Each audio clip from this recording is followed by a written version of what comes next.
Bienvenue sur Parlons de votre mental, le rendez-vous pour venir booster vos ressources psychologiques et votre mindset en écoutant des invités inspirants chaque semaine. Vous souhaitez être performant dans vos réalisations personnelles, professionnelles, tout en étant bien dans vos baskets? Nos invités de la saison 3 nous partageront comment ils font pour développer leur confiance en eux, leur motivation au quotidien, leurs méthodes pour gérer les échecs, la pression, le stress. Ils témoignent sur leur capacité de résilience et leur détermination pour toujours aller plus loin, plus haut, en restant positif. Abonnez-vous, ce podcast va devenir votre vitamine pour vous doper vous aussi à vous dépasser pour réaliser vos rêves. Et si nous découvrions notre invité du jour? Bonne écoute à toutes et à tous.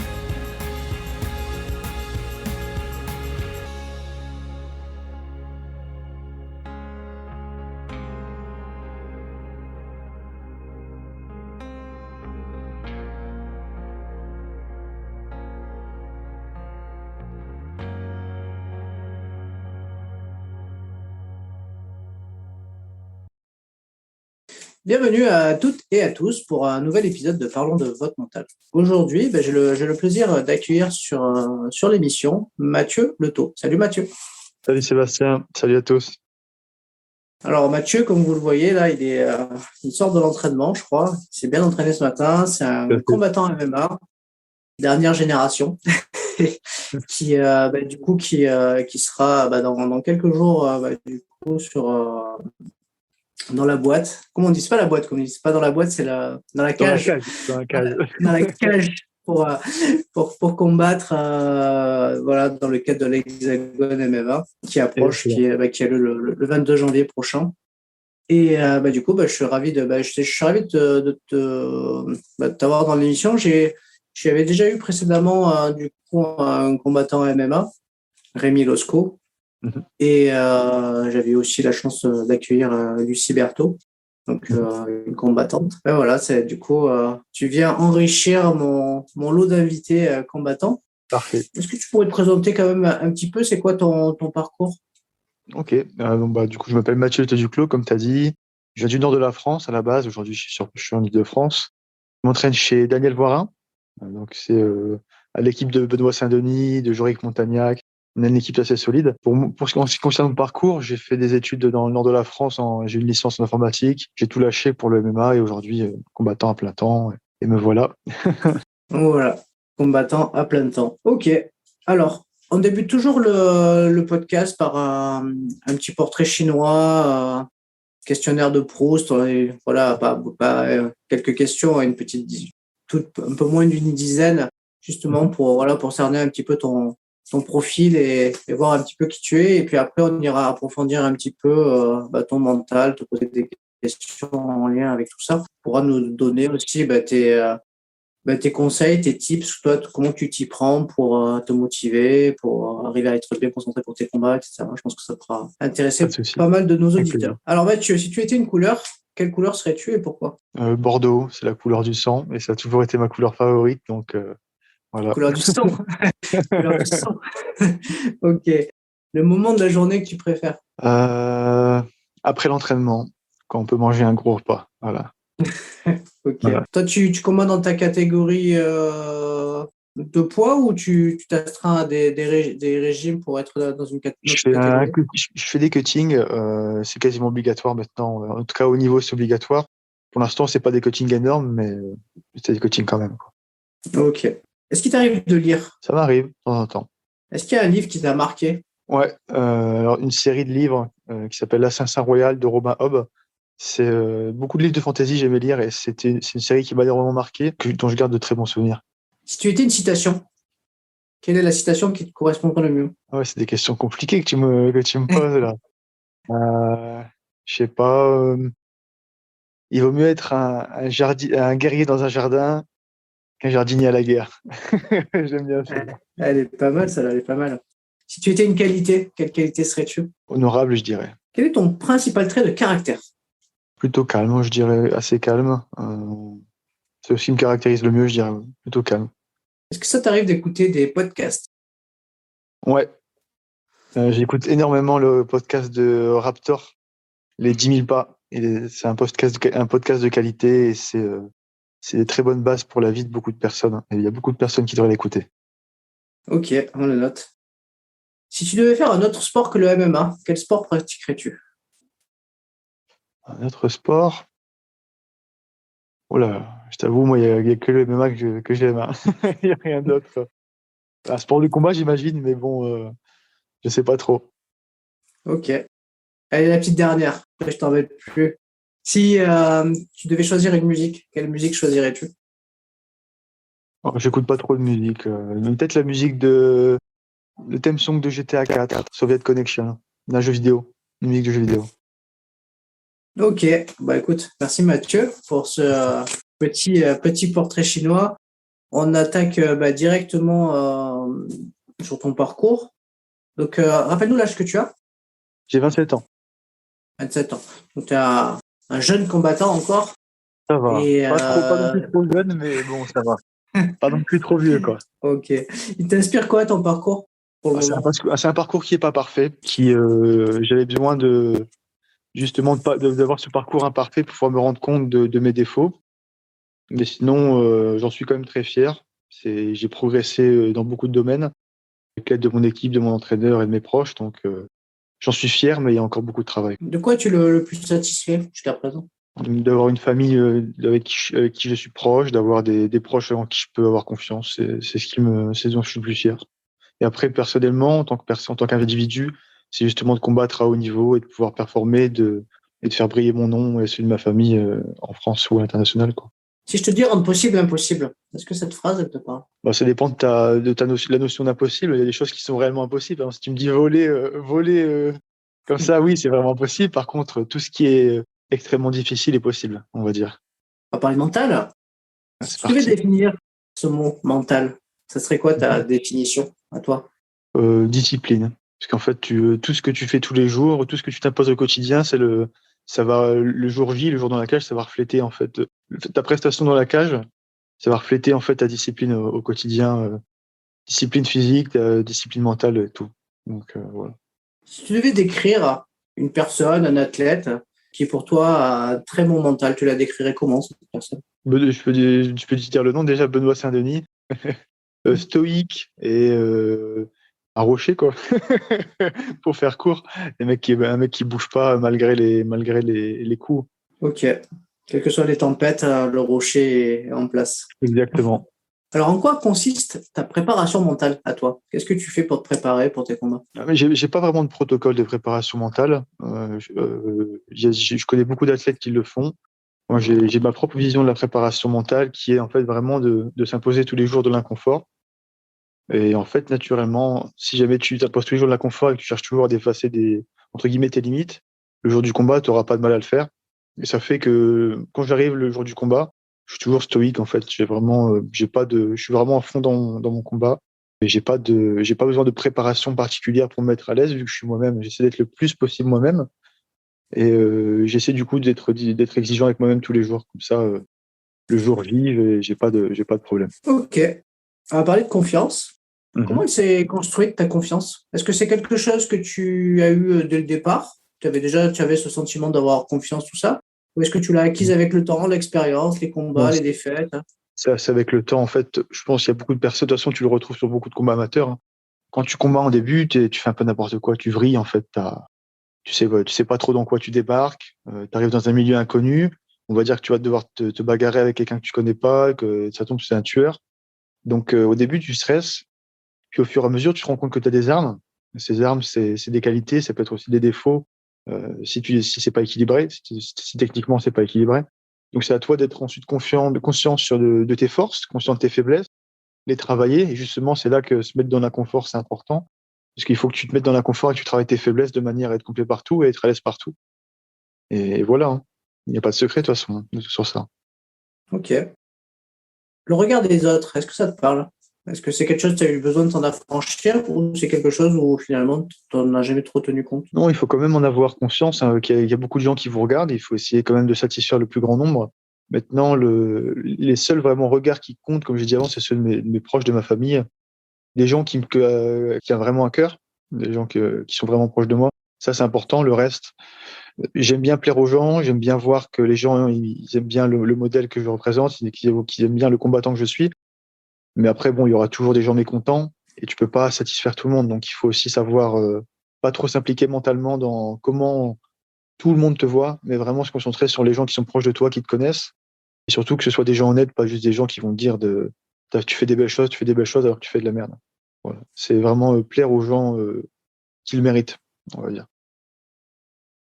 On va parler de motivation. Donc du coup, tu disais, hein, tu fais que ça, tu t'entraînes tous les jours, donc c'est assez répétitif. Comment, dans cette rigueur et dans cette discipline, tu arrives tous les jours à te motiver quotidiennement, à aller à l'entraînement, te dépasser Déjà Est-ce avant que tu tout as des parce que ça, trucs?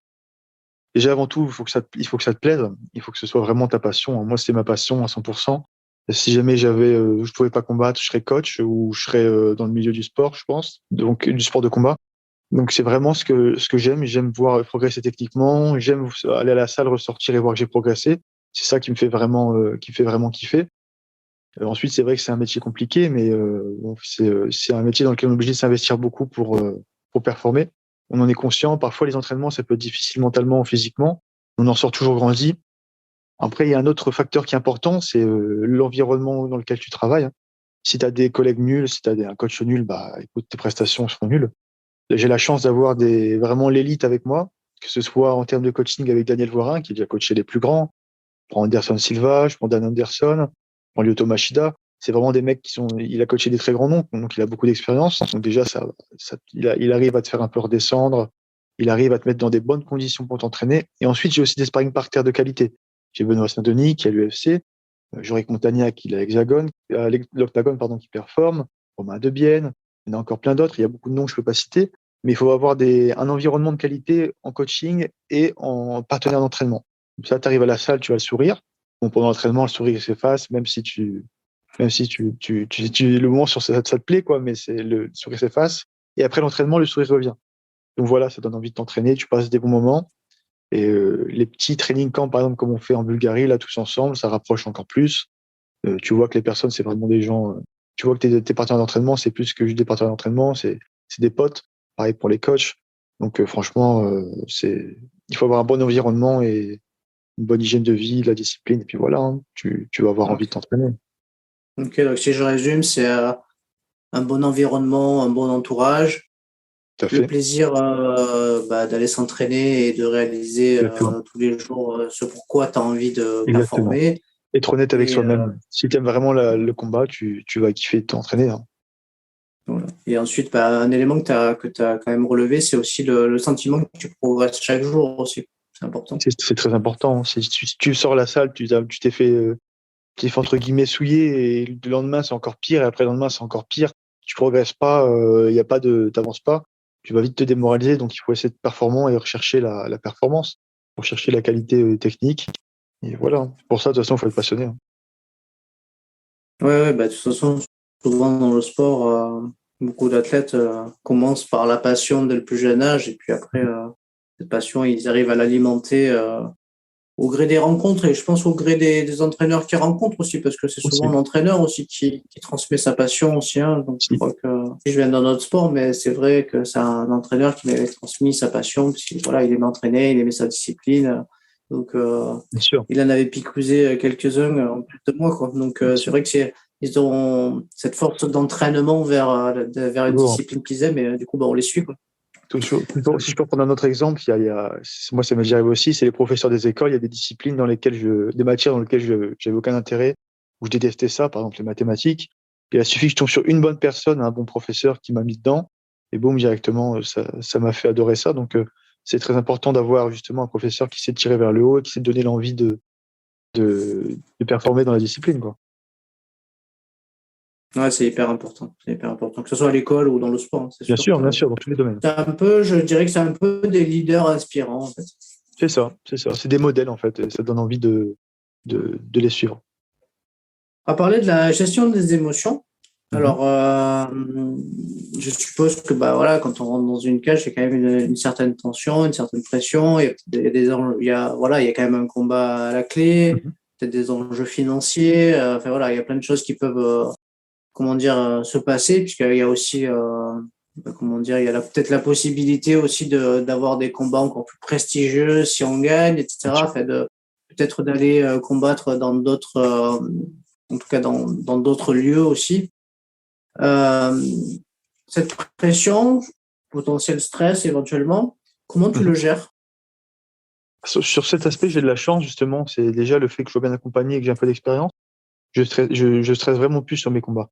Il y a peut-être des périodes, en fait, où je me rends compte qu'il y a de l'enjeu. Et là, je me dis, OK, c'est un combat que je peux pas louper. Mais j'ai pas de fardeau. J'ai pas un stress qui est un fardeau. J'ai un stress qui est motivant. Ça, c'est vraiment de la chance. C'est pas quelque chose que j'avais qui était inné. Quand j'étais plus jeune, je faisais n'importe quoi en combat.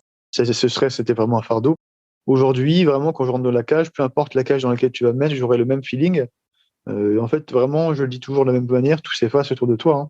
Tu n'as plus que la cage et la personne en face, et tu ignores tout. Il n'y a pas de. C'est l'instant T. T'as pas le temps de penser à est-ce qu'il va me casser la gueule, est-ce que je vais perdre, est-ce que j'aurai la honte. En fait, c'est vraiment tu y vas, tu performes, et ensuite, bah, tu assumes les conséquences, victoire ou défaite.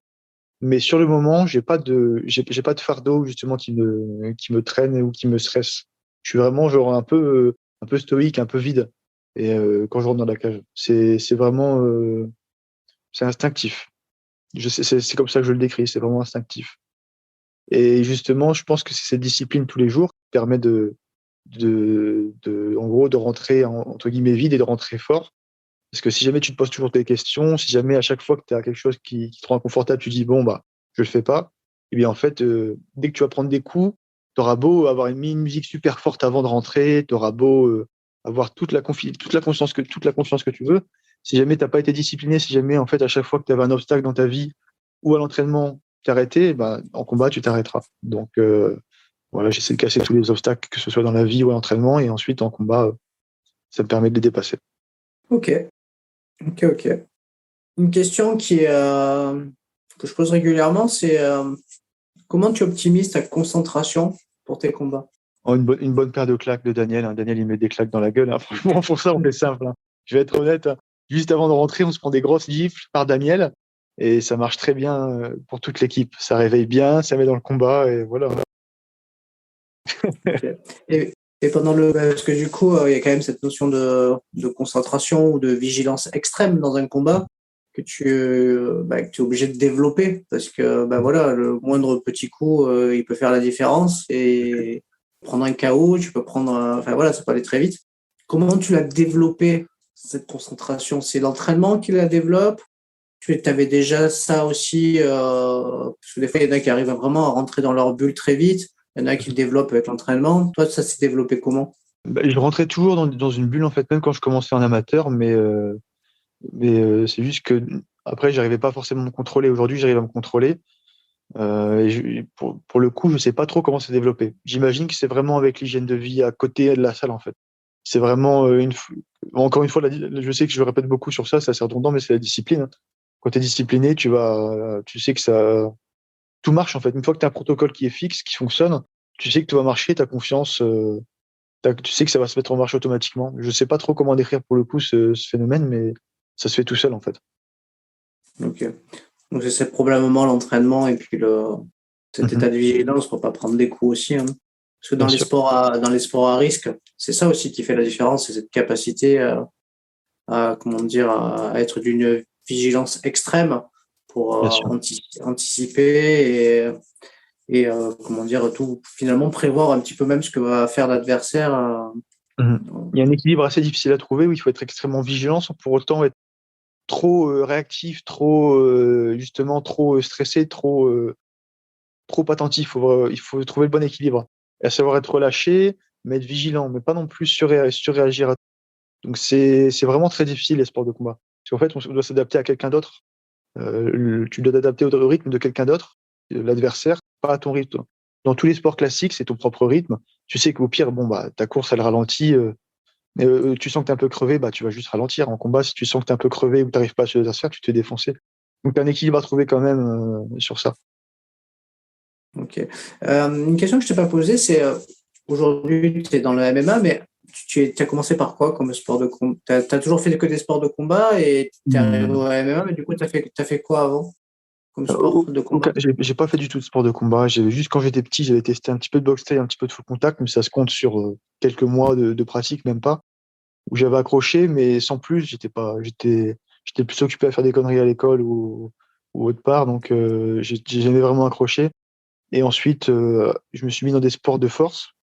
Pour un peu, pour ceux qui connaissent, ça ressemble un peu à l'haltérophilie, plus ou moins. Ça s'apparente à ça, c'est de la force athlétique.